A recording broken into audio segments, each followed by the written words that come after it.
자, 요즘 맥신 관련주 그리고 초전도체 관련주 이것들 계속 움직임이 엎치락뒤치락 하면서 굉장히 이제 투자자들을 힘들게 하고 있는데 이것들 어떻게 대응을 해야 되는지 한번 말씀을 드릴게요.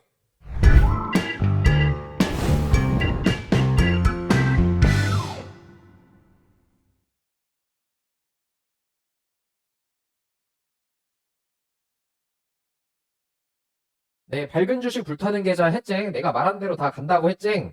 네, 해쨍이고요. 8월 22일장 증시 한번 보겠습니다. 코스피는 플러스 0.24 그리고 코스닥은 0.48. 뭐 크게 오르는 것도 아닌 상황인데 그러던 중에 오늘 원래는 시장이 초반에는 좀 더 강했어요. 좀 더 강했고 보시면 여기 보시면 일봉인데 둘 다 음봉이죠. 둘 다 음봉인데 플러스라는 거는 고점에서 시작을 했지만 그러니까 갭상승에서 시작을 했지만 그 상승폭이 반납이 됐다는 거예요. 그러면 오늘 왜 올랐냐? 바로 미국장에서 엔비디아가 크게 올랐기 때문입니다. 엔비디아도 크게 올랐고 그리고 필라델피아 반도체 지수도 크게 올라서 마감을 했기 때문에 국장이 일단 초반에는 갭상승에서 시작을 한 거예요. 근데 지금 보시면 하락 종목들이 우세입니다. 즉 시가총액이 높은 것들이 오르고 그 외 작은 종목 혹은 개별주들은 많이 빠진다는 거죠. 당연히 지수에는 좋은 상황은 아니고 제가 계속적으로 말씀드린 하락장은 아직 시작도 안 했다. 일단 그렇게 말씀을 드리고 오늘 어떤 이슈들이 있었는지 빠르게 한번 볼게요. 이것들 뭐 이제 바쁘시고 직장생활 하시면 못 보니까 제가 그냥 빠르게 짚어드리는 겁니다. 오늘 첫 번째 뭐 있었죠? 상승 종목 보면 나와요. 뭐 스마트 레이드 이런 거는 패스하고 오늘 상장했으니까 패스하고 봅시다. 자, 샘표 식품. 갑자기 이상 상한가? 뭐지? 샘표. 그렇죠? 또 뭐 있죠? 도라티알. 인상가, 마니커, FNG도 있고요. 그렇죠? 그리고 또 사조시푸드, CJ시푸드. 이 공통점이 뭐죠? 식품주죠. 그러니까 식품주 오늘 왜 올랐을까? 근데 여기 보시면 오늘의 가장 큰 이슈는 후쿠시마예요. 여기 보시면 일본 정부는 후쿠시마 제1원자력 오염수 방류 개시일을 오는 24일로 최종 조율하는 것으로 알려졌다. 쉽게 일본에서 후쿠시마 그 오염수 지들 말로는 그러니까 지들은 뭐 이제 잘 정화했기 때문에 뭐 정화수라고 표현을 한대요. 일본은 말도 안 되는 건데. 근데 얘들이 24일부터 이거를 방류한다고 합니다. 당연히 그러면 해산물에 영향이 있겠죠. 그래서 뭐 식품주 그리고 소금 바다에 이제 그걸 뿌리니까 소금이 비쌀 수밖에 없다 이런 기대감 때문에 식품주들 그리고 소금주들이 오르는데 단발성이거든요. 24일이면 이틀밖에 안 남았어요. 그러니까 이거는 안 보시는 게 좋습니다. 어차피 단기적이고 단발성으로 끝날 이슈예요. 하니까 식품주들은 그냥 가볍게 패스해 주시면 됩니다. 그리고 오늘 또 그 최근에 가장 큰 이슈 뭐죠? 초전도체 그리고 맥신이죠. 초전도체 대표적인 종목 신성 델타테크.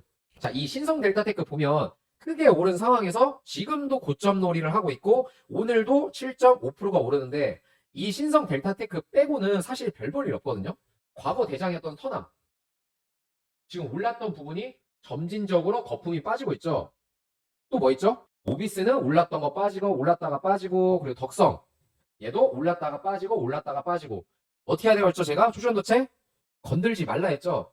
건들면 안 되고 얘는 그 한국 초전도 저온학회에서 발표를 해도 그게 성공적으로 발표될 확률이 매우 희박하기 때문에 초전도체는 건들면 안 돼요. 건들면 안 되고 만약에 매수를 해서 보유를 하고 계시다면 저한테 문자 주세요. 010-5650-2954 문자로 어떻게 해야 되는지를 그냥 자세하게 좀 써주세요. 뭐 이거 종목 들고 있는데 어떻게 해야 되냐? 그냥 단순 뭐 선암 괜찮아요? 덕성 괜찮아요? 이렇게만 말하시지 마시고 어떻게 지금 들고 있는데 어떻게 할지 모를 것 같다. 좀 상황을 좀 설명을 해주세요. 아시겠죠? 그렇게 문자 주시는 분들이 너무 많아서 그래요. 자, 그리고 또 뭐 있죠?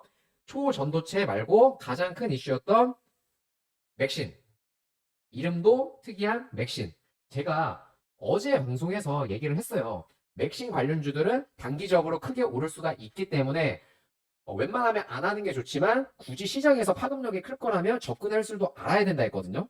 단지 접근을 하는 것도 시장의 상황에 맞게 움직여줄 때 아무 때나 하는 게 아니라 근데 보면 일단 경동인베스트, 아모센스, 나인테크 다 대장주로 올랐던 종목들이에요. 뭐 나노, 태경산업 근데 오늘 어때요? 나인테크만 볼게요. 나인테크 상승 자 8월 17일 상승 상한가 근데 오늘 하한가 근처 얘는 지금은 사면 안 됩니다.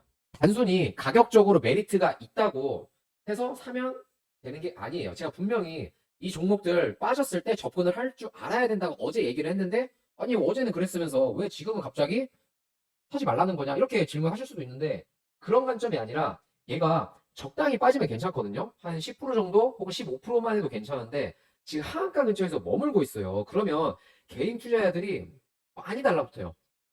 해서 저는 지금 여기까지 빠진 게 그닥 좋아 보이진 않습니다. 그러면 이 종목을 그냥 버리냐?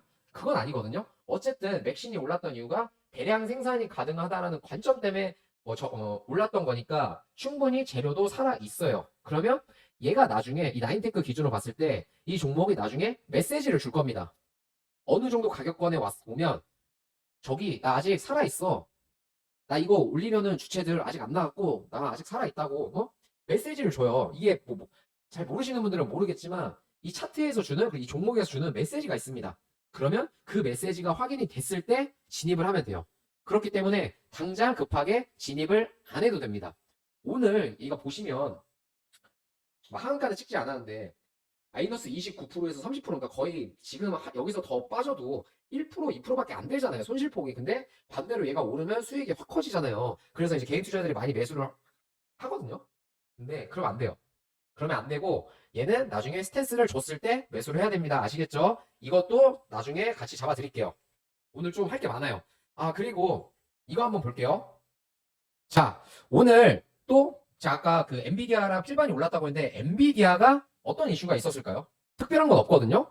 근데 이 엔비디아가 23일 날 현지 시간으로 23일 날 실적을 발표해요. 실적을 발표를 하는데 정확히 우리나라 기준 시간으로 24일 새벽 6시입니다. 그 말인즉 23일 이제 미국장이 끝나고 난 다음에서야 발표를 한다는 거예요.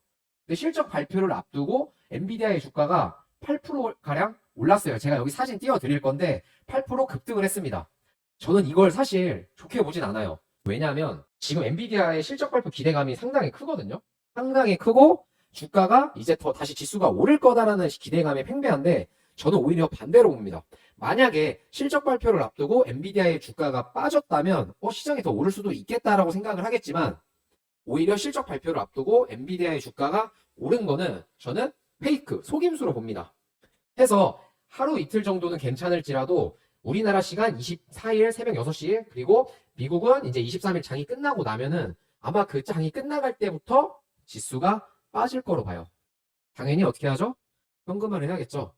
자, 그러면 현지 시간 24일부터 26일까지 뭐가 개최가 되냐면 잭슨홀 미팅이 개최돼요.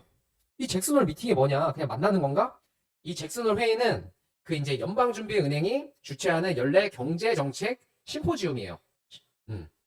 해서 올해 잭슨홀 회의의 주제가 Structural Shift in the Global Economy. 세계 경제의 구조적 변화로, 그러니까 코로나19 팬데믹 이후에 고물가, 고금리 기조가 장기적으로 이제 유지되는 상황에 대해서 어떻게 될 건지를 논의를 합니다.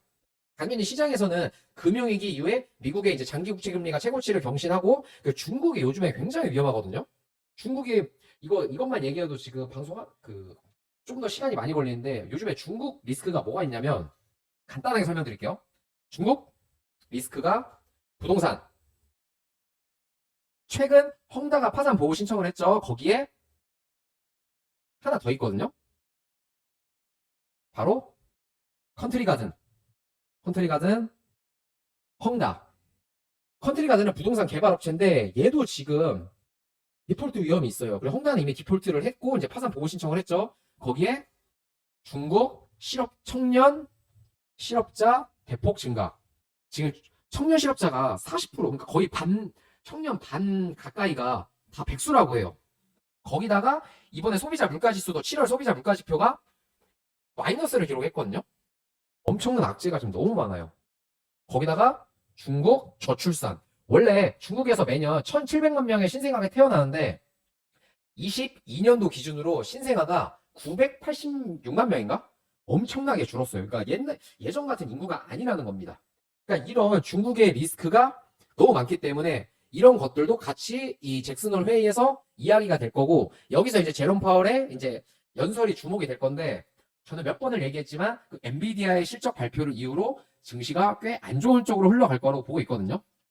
그래서 제가 계속적으로 현금화해라 얘기를 하는 건데 나중에 어떻게 되는지는 저 해쨍이 말한 대로 되는지 지켜보셔야 될 거예요. 아시겠죠?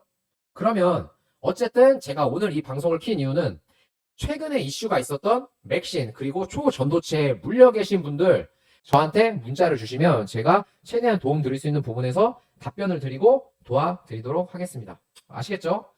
그럼 오늘 해쨍 여기까지만 하고 아직 장이 끝나지 않았고 지금도 보면 맥신 관련주들이 또 이제 바닥권에서 오르고 있거든요. 이거 속으면 안 돼요. 이거 속으면 안 되고 어려우면 같이 하시면 돼요.